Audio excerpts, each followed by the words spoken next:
I'm sleeping fine. I don't need to boast, but I only dream about you once or twice a night, almost, and it feels so good.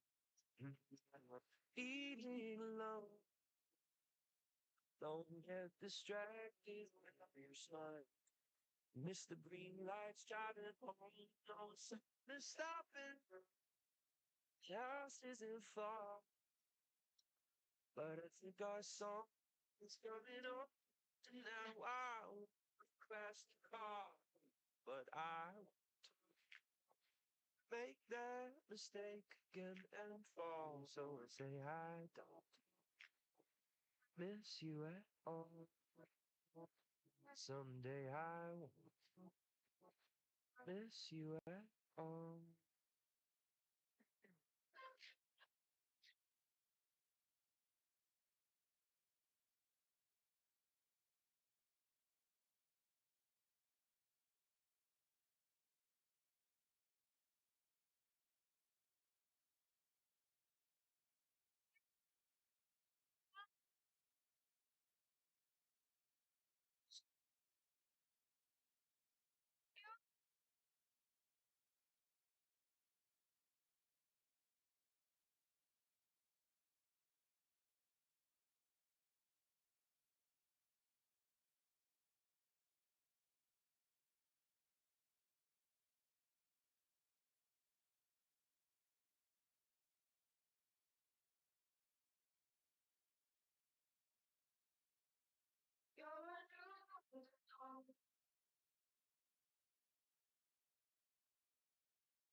Still where it used to be, holding hands and wild and free.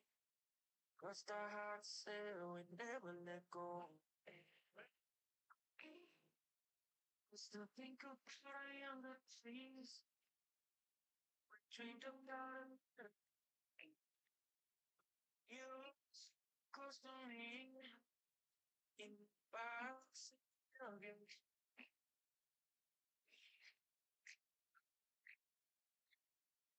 It's everything just lost in memory.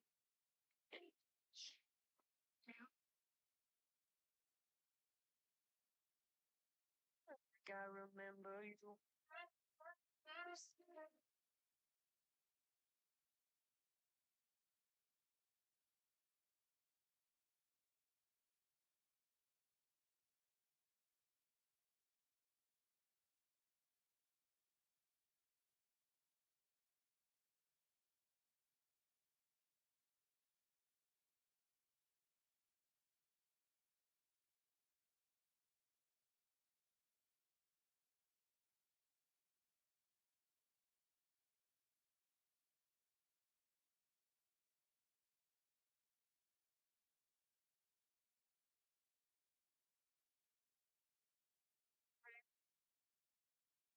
Again, which I still feel how it used to be.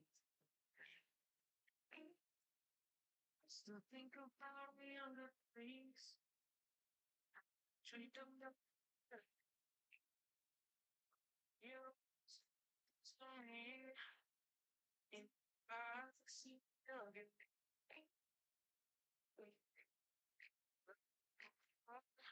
How we lost everything, just lost it in memory.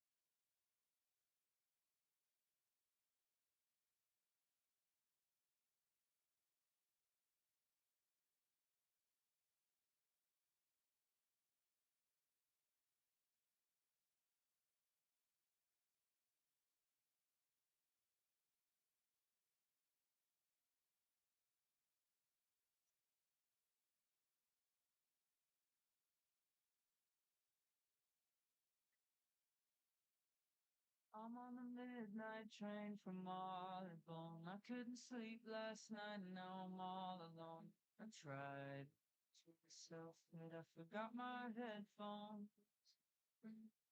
I'm going way too fast to catch the sights. And if I close my eyes, I see the lights of how it shit was. On my way home, it's a familiar place, but it don't feel the same. Is it me or you that changed? Is it me or you that changed? I'm in a losing game, but I don't want to play. Do I leave or do I stay? Do I leave or do I stay?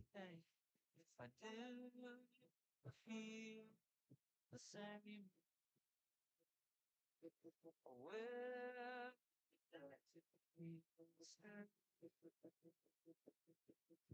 familiar streets and favorite songs. How could I resist or get this moment? Please tell me why it's not a little clearer now. Empty fields and empty hearts, but at least there's a crowd to watch my scars. Maybe it's the comfort that's killing me. Familiar friends, but it could be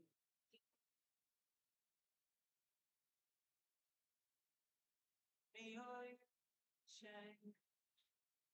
I'm in a to get, but I don't want to let you leave. But stay, leave for do, stay, I do, stay.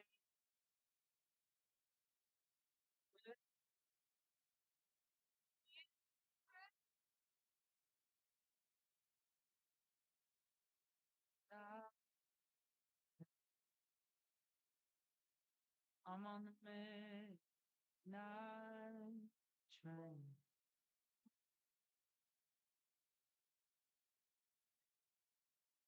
Train from on midnight train from on.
Get so lost inside your eyes.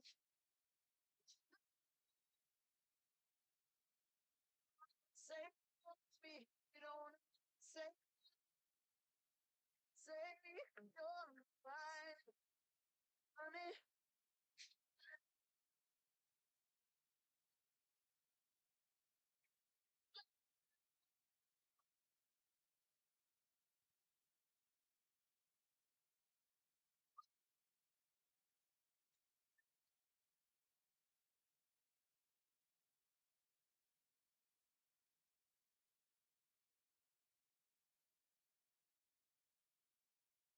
All right. Good afternoon. How's Hello. everybody doing? Having fun today?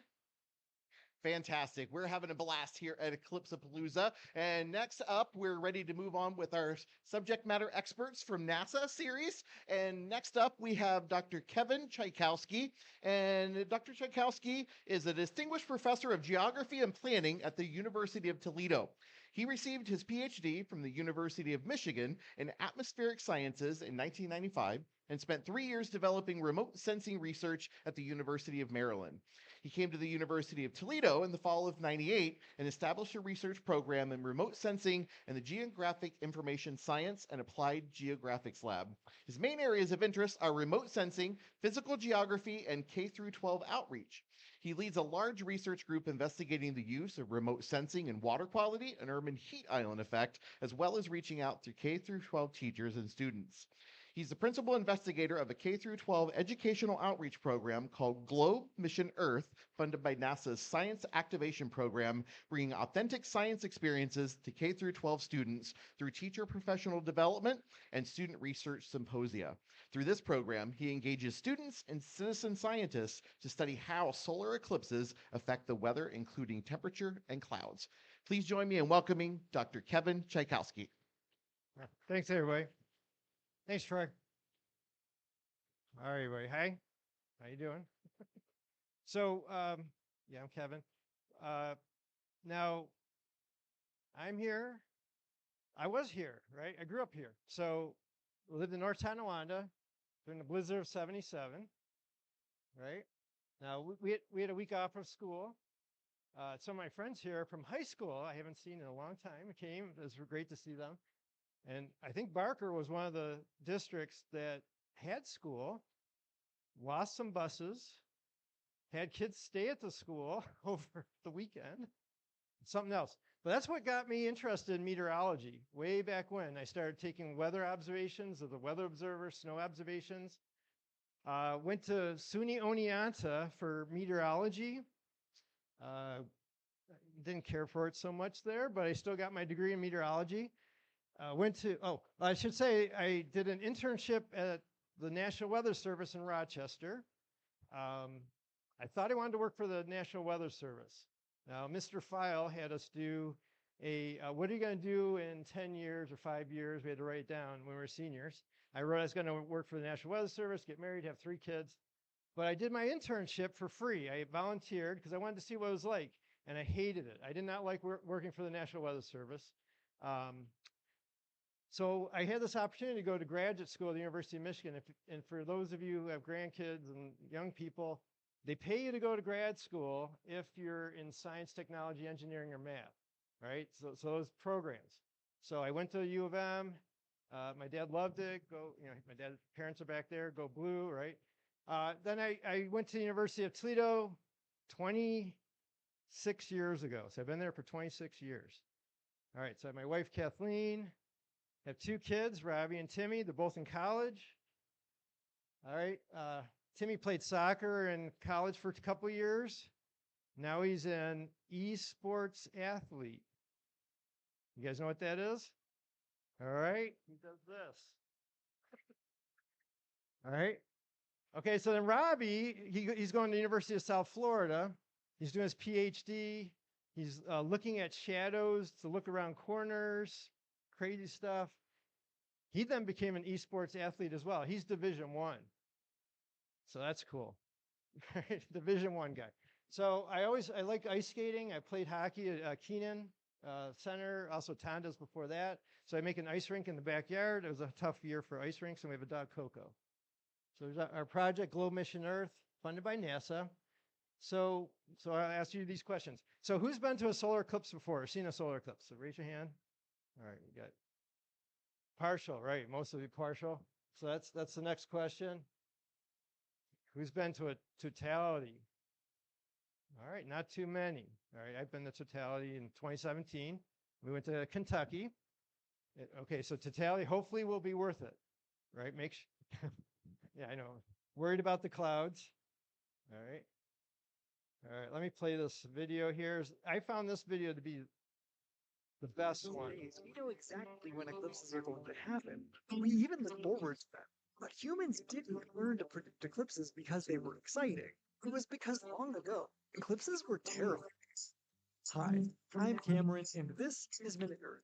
For people living thousands of years ago, the sun suddenly vanishing from the sky was a pretty alarming experience. Even the Chinese word for eclipse literally means to eat, as in the sun is being eaten by a dragon.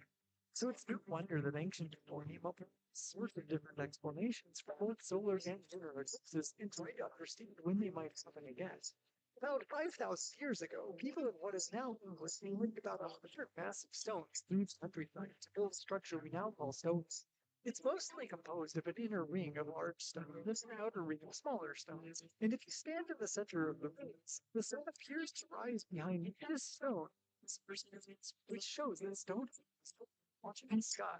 There is also a ring of 56 books surrounding the point that circles some earth, even here. From the time purposes, stones is within the instructions. So scientists still have a lot of questions about the rulers' intentions. 4,000 years ago, Chinese and people suspected mentioned it was the first of roughly 8 eclipse accounts appearing throughout Chinese history. However, most of the descriptions were too vague for the astronomers. This verifiable sighting was reported on a 30-year-old tablet that describes a total solar eclipse that was seen in the city of Ugarit in modern-day Syria in 1223 BC. Nearly 600 years later, in nearby Babylon, astrologers would finally figure out the pattern that eclipses follow. Lunar eclipses, that is, when a moon enters the Earth's shadow and turns red, were of great interest to the Babylonians because Babylonians saw lunar eclipses as bad omens for the king. And it turns out, lunar eclipses were the key to spotting eclipse patterns. When the moon passes into the Earth's shadow to create a lunar eclipse,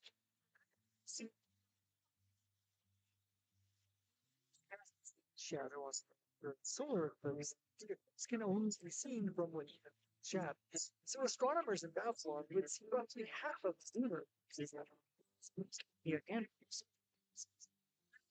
astronomers enough data to figure out the series never seems 11 days and 8 hours, a pattern now called Saros. And it turns out, Saros is also applied to solar eclipses. The solar So that's wild, isn't it? So they repeat, then we can predict how they repeat. Makes sense, I suppose, how we can figure out how do we know, right? eclipse happens here. Another one with a similar pattern is years and 8 hours later. However, because of those extra 8 hours, the Earth will have rotated one of Does that make sense then? Right? 8 hours difference. Wild, right? and will be shifted once for the last. And the same goes for the next eclipse. And next, and good idea.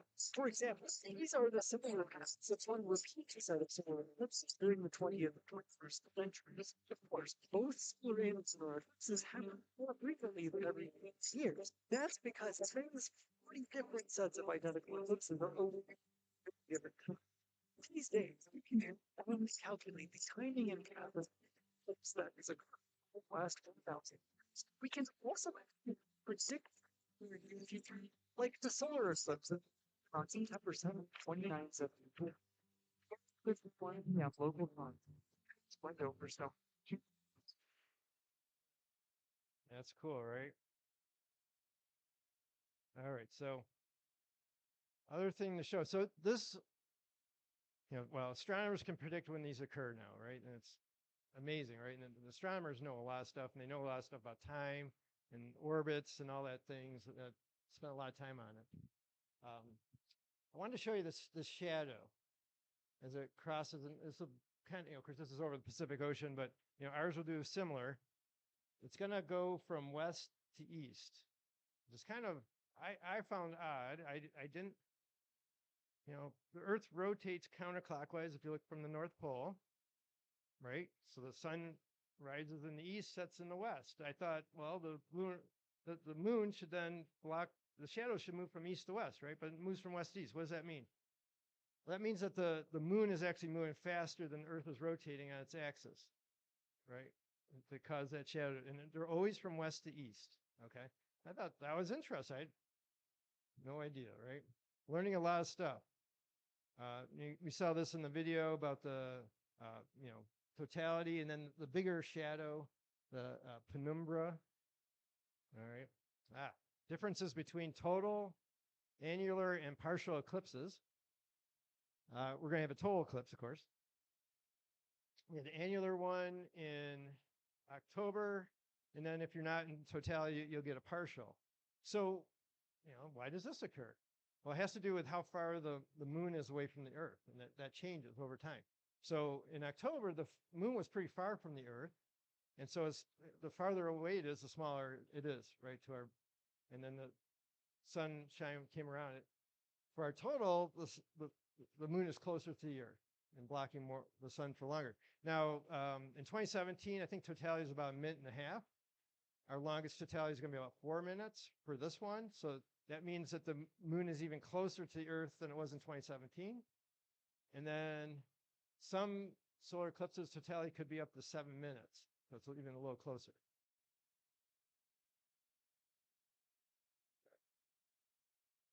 That's some other coincidence. You probably noticed this. The moon and the sun look about the same size in the sky. That's a coincidence, but it does work out. So the sun's diameter is about 400 times that of the moon, and the sun is about 400 times further away than the moon is. So just wild, right? And that's why this all works. All right. And of course, with NASA, we're supposed to talk about the safety. Don't stare at the sun. Some people get a little too worried about safety, in my opinion. If you're worried about safety, you wouldn't drive your car ever, because that's like the really dangerous to do, right? Probably we have to worry about little kids with the glasses, and maybe the kids don't have the glasses on well, right? And you tell them, look at the sun with the glasses, you're fine. No, maybe they have to make sure they're looking through the lenses. Pets are okay. Dogs and cats do not look at the sun ever, so they can go outside. Because I heard people saying, I'm going to keep my dog indoors during the eclipse. Well, you don't have to. right? So some misconceptions about safety. I mean, truthfully, we kind of look at the sun a lot. If you play baseball, it's a hit the outfield, you're looking at the sun trying to catch it, right? Try to get your glove in the way. There's other times you end up looking at the sun. So it's not just wear your glasses when you're looking at the sun, but when totality occurs, you can take your glasses off, all right, and enjoy totality. Sunglasses don't work, of course. We want to use the specified glasses that you can get. You can use colanders, anything that has a hole in it. I figured out you just take your hand like that, make a little hole that the sunlight can go through and make a shadow on the ground. Leaves will do it on trees. That's really cool. You can do a pinhole camera, and this is, of course, before these glasses were invented. People use welding shields or these pinhole cameras. And then you can also view it live streaming on this website here. So NASA will be live streaming different sites across the country. Niagara Falls is one of the sites. Cleveland, Indianapolis, Hot Springs, Arkansas, Dallas, Texas. So there's all these sites that NASA's at, and they'll be live streaming the solar eclipse from those places. But what I want to talk about is how can you get involved as a citizen, as a person, as a student with NASA and the solar eclipse. So one program in NASA is called Soundscapes, is to listen to what happens to the animals and the insects. How do they change as totality comes or the maximum? I believe the Buffalo Zoo is involved, the Toledo Zoo is involved, I know that. People can do this though yourself. You can go to the website for Soundscapes and learn how to do that if you're interested. I see some people taking pictures. I always say this is the James Bond. Everybody is now a spy. Used to have, in the 70s, the spy cameras, and now everybody can do it. Okay. Another one's called Sun Sketcher. This one, I met a gentleman yesterday at Niagara Falls that's doing this one. You have your camera focused on the sun, and NASA is, I think you have to have a special filter. I'm not sure though. So some of the NASA tables at some of the sites had the filters, I think. So you'd have to ask the NASA people upstairs. But NASA's going to put together all the pictures from all these sun sketchers from the people and make a real good view of the sun. Now, this is the program I work with. It's Globe. And I want to get as many people in the room involved as possible. This is how to get you taking observations to help out NASA, taking weather observations. Of course, this is something I've been working on for many years. It's called the Globe Observer app. It's on the App Store. And this morning, I gave a talk at Buff State. It was a little different because we could go right outside. I don't think we can go right outside here easily. But I was able to take people outside. We took observations. And I'll show maybe in a little bit some of the data we gathered. And I'm hoping that we'll get some people from here to download the app while I'm talking about it. Now, how do clouds change during the solar eclipse? I think people are very interested in that. Yeah. Now, this paper is not one I wrote, but someone else did. It was published in February this year. I know it's small, but I thought I'd put it there because it really addresses the issue. So clouds dissipate quickly during the solar eclipse, all right, as the land surface cools. So we hope for that. Now, it may depend on the type of cloud, and this is the research we're trying to do with you and this Globe Observer app. All right, the app, though, is part of a larger program, and it was introduced by Troy. He talked about the K-12 program that I work with, and that's what we're talking about here is Globe. We're in 127 countries, so we work with 127 countries, students and teachers and professors and citizen scientists and everybody to take observations of our environment. We take environmental observations like atmosphere, biosphere, lithosphere, etc. Okay. All right. Someone asked for the air conditioning turned down. A little chilly. All right. So here's the countries that are involved. And to be involved, these countries have to make an agreement with the State Department. So the State Department gets involved. It's like almost like a treaty or something. So that's how they get involved. And then I worked with these people. Let me see if I can play this video talking about the GLOBE program and the students.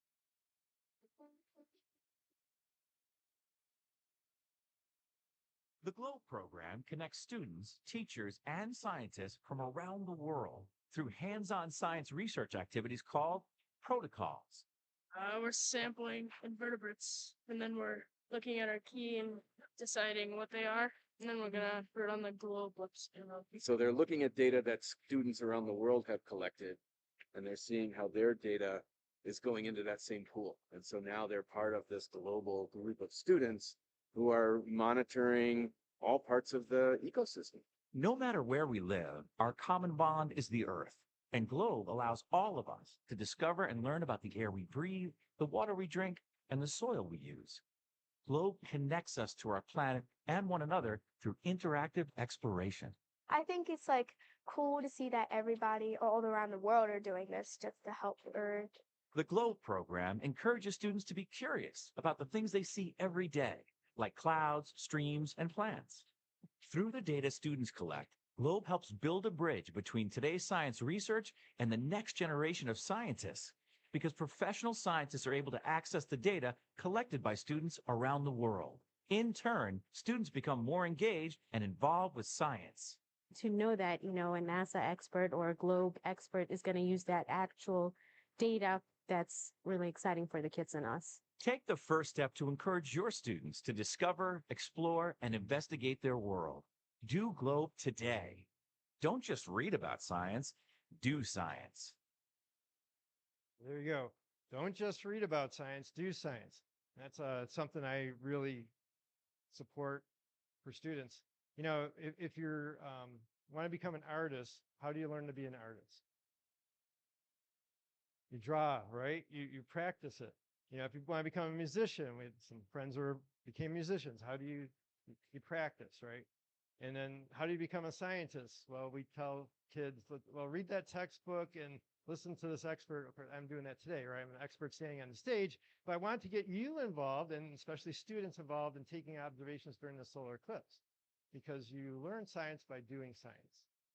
I've been coaching soccer. My son is since he was 5, and you get the kids out on the field, you kick the ball, learn how to kick the ball, pass the ball, but they want to play a game, right? That's how you learn how to play soccer and baseball. You play. So this is how we're going to learn science, is by doing science, and actually to change that paradigm or the approach is really hard. And it's really hard for teachers to adopt that approach. All right. So we've been doing it, and it's very successful because, sometimes teachers teach the test, right? And if you hear about that, there's a test coming up. The teachers take 2 months to focus on the test. But it's better to have the kids working on projects and learning how to learn than to focus on memorizing and things like that. All right, so GLOBE looks at all the spheres: biosphere, atmosphere, hydrosphere, and pedosphere as the soils. So all parts of Earth system science. Then we get students to do projects. And they mentioned in the thing, NASA scientists and myself, and like a subject matter expert, using the student data to do real research, which we do, and publish that research. But we also want the students to do their own projects, and it's called project-based science. And one part of that is presenting your project at a conference. It's different than a science fair, because the science fair, the judge comes around, the kids are all freaked out. If your kids have done science fairs, or grandkids have done science fairs, that's the way it works. We actually have the kids walk around to other kids' posters and ask them questions and talk to them. So it's really a good thing to get the kids involved with. All right, now switching back to the solar eclipse and taking observations. In 2017, we had 10,000 people taking observations across the United States. We had 80,000 air temperature measurements taken. All right. So here's some pictures of people doing it. So here's some research questions. Won't spend too much time on this, but we wanted to know, are student and public air temperature and cloud observations accurate enough to be used in scientific studies? Our answer is yes. We figured out that they are accurate enough. So your observations can be used in scientific studies. And then how does the air temperature change? How does the cloud changes? This is what it looked like. The data looked like from 2017. Air temperature, you can see the totality across there. So a lot of people in totality take observations. This is the cloud observations.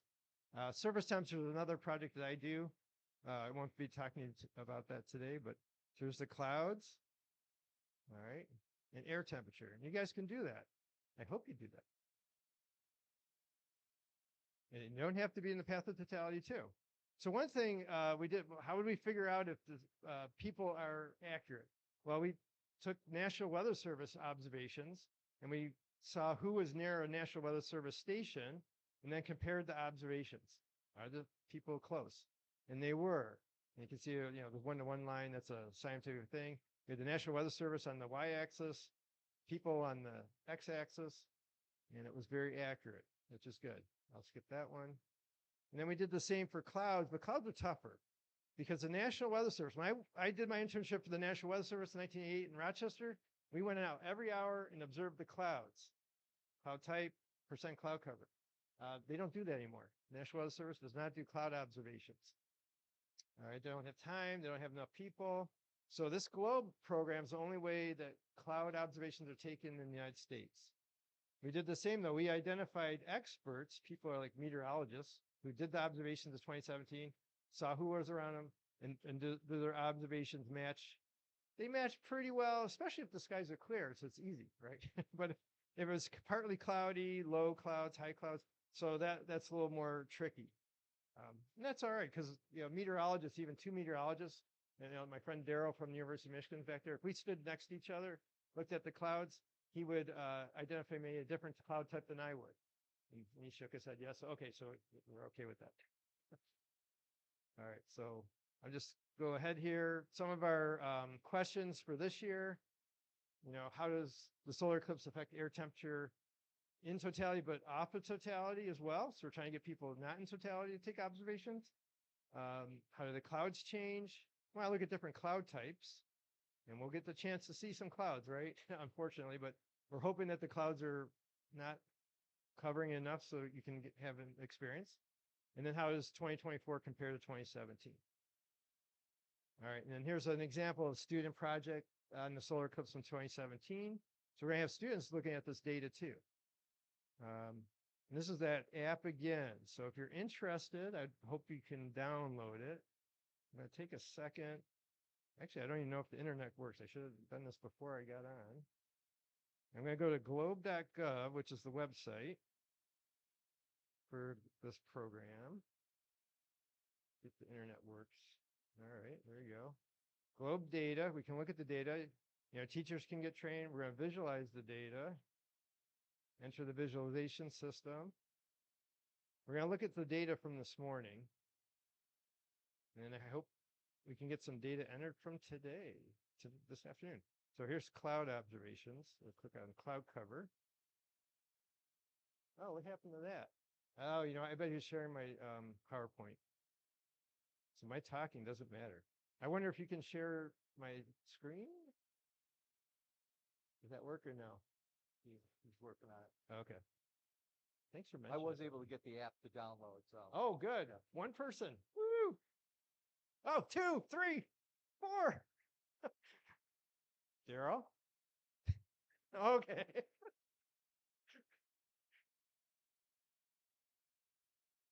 All right, so we're Looks like he's not able to get it. not able to do it. He's trying. All right, let's see. Oh, this is a Mac, isn't it? Is it the Mac? Wow. I don't see print screen on here. All right, we'll have to skip that, I think. There's data. I can see it from this morning. All right, so anyway, this is what I wanted to end it with. There, it's back up. Okay. Want to get people to take observations? Someone asked me before, when will this be published? I'm thinking it might have been, when will we see the data? And the data will end up on the internet right away, like within seconds, right? So once you put the data in, you'll also start seeing data for the temperature on your phone. So it'll make a graph. Here, you won't be able to see it. Let's slow it down.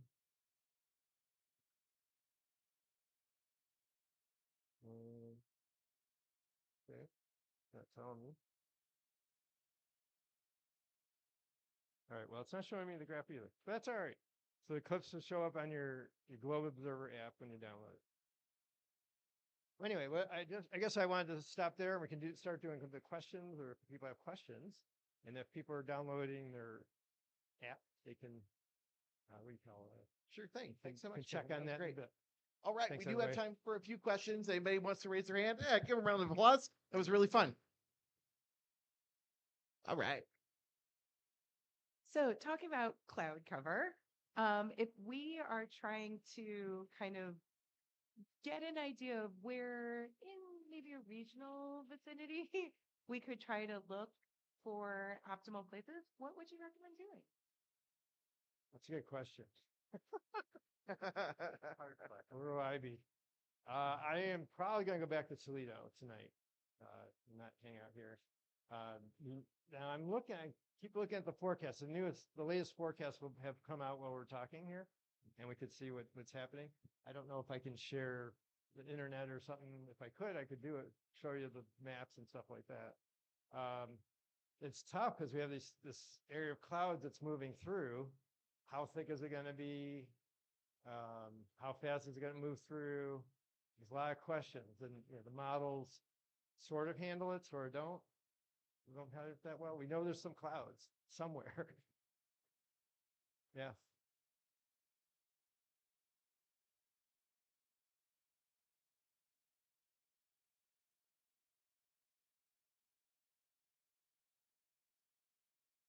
Yeah, with all the people outside change things with our warmth and stuff.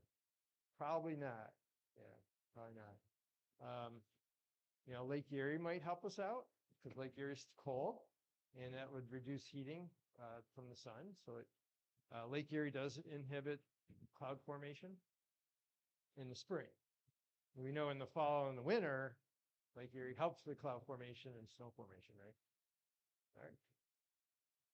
Do different sizes of the partial eclipses have different rarities? Like the diamond ring one might occur less often than the crescent one?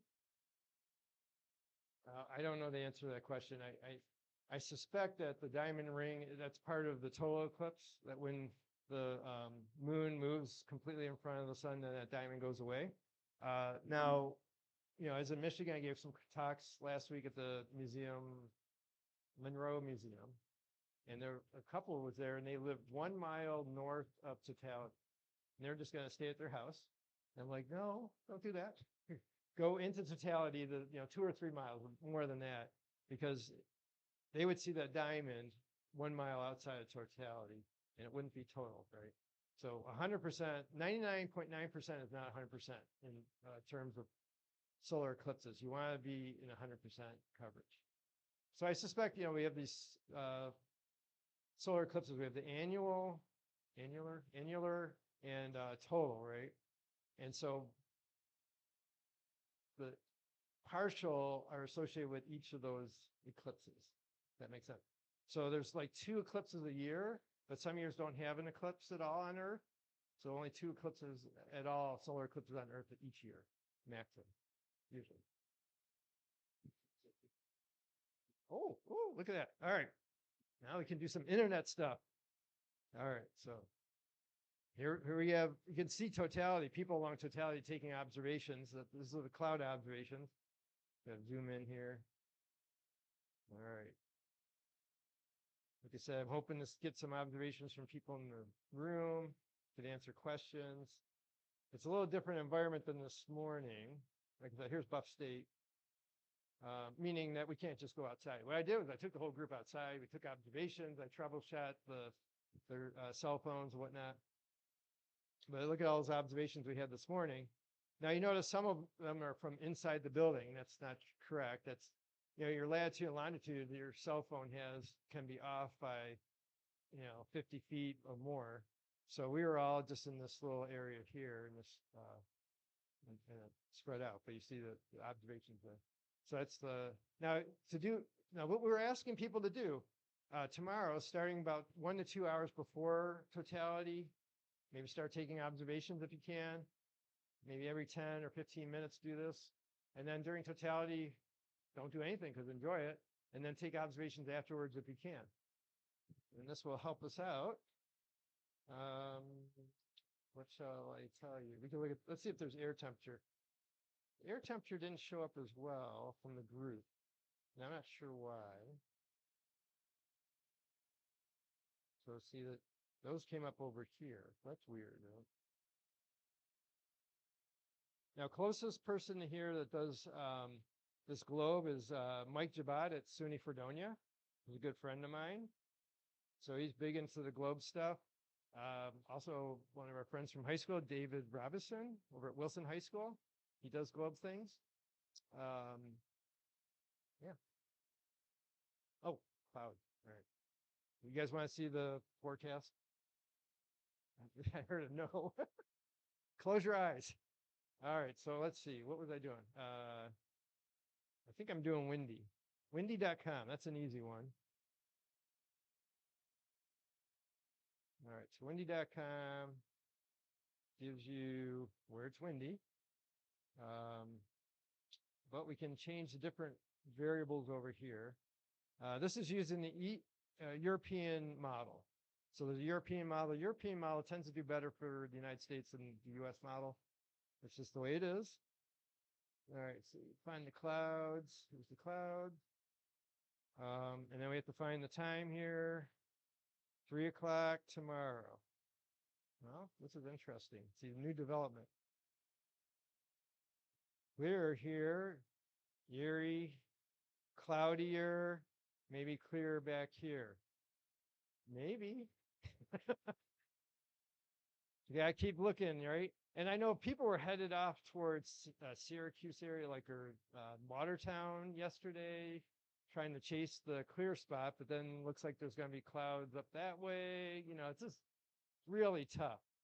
But you know, as we always said when I was in grad school, we used to say it never rained on a meteorologist picnic. Didn't we say that, Daryl? Why did it never rain on a meteorologist picnic? We didn't go to the picnic, right?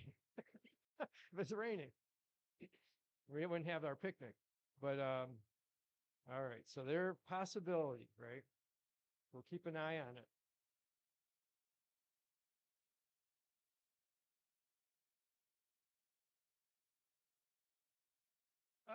Okay. Okay, certain bars. What am I doing here? All right. All right, so hang on a sec. Put the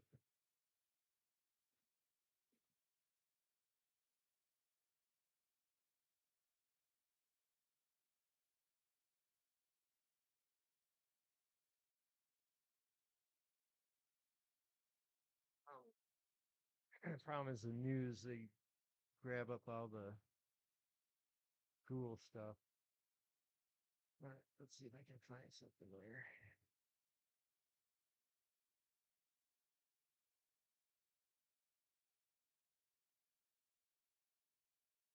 I didn't mention yet, but one of the teachers I work with in Toledo said that the line of totality went straight through her house. So one side of the house would not be in totality, the other side in totality. You should put that on Facebook. So looking at, here's the center line. All right. Is that where you're asking?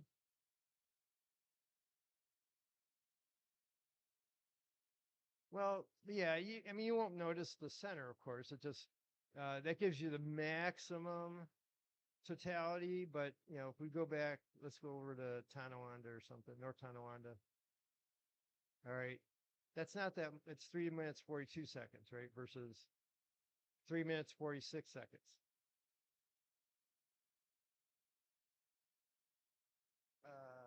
I don't know where those streets are. So, I don't know.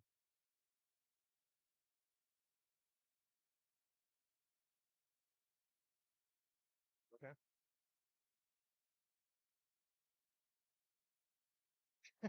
Okay. Sure. Right. But again, you know, it's the difference between like North Tonawanda and the center is like 4 seconds of totality. So it's not that big of a deal whether you're on the center line perfectly or not. Yeah. Yes. Look up. Yep. Yep. All right. Yes. Yep. All right. Oh, I did want to ask, who's local? Who lives in Western New York? All right, most people here. Okay.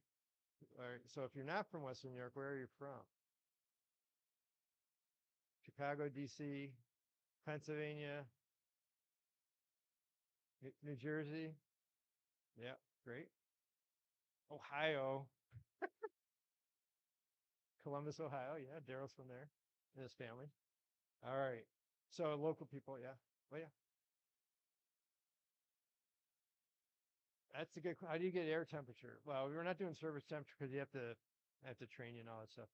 Well, that's a good question. If you're not low, if you don't have a thermometer, right?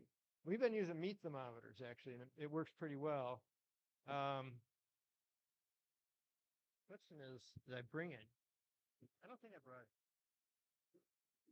Yeah.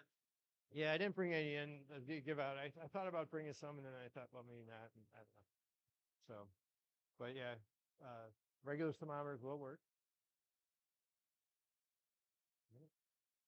Oh, question?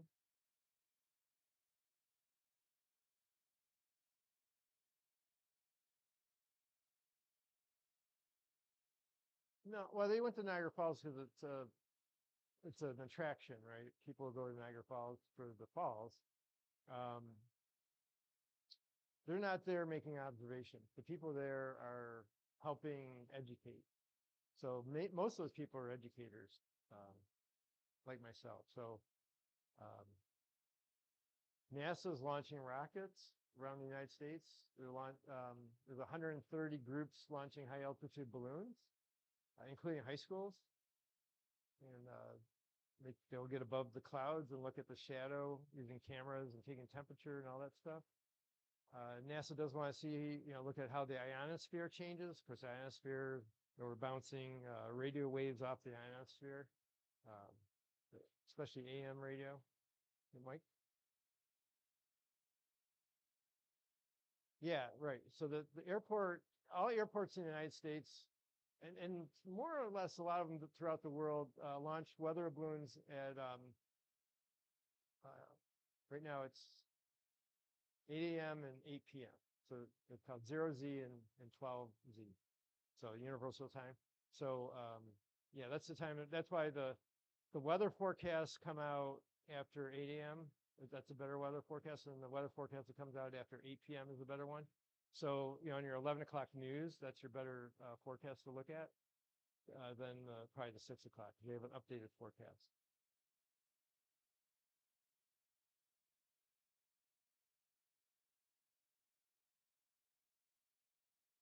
Well, thanks everybody.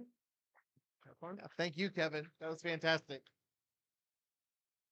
All right, folks, thanks again for coming today. That concludes our subject matter expert talk series, but we do a few things still going on here at the museum for Eclipsapalooza, so make sure you check those out, enjoy those, and here's wishing us clear skies for tomorrow. Thanks again, everybody. Have fun.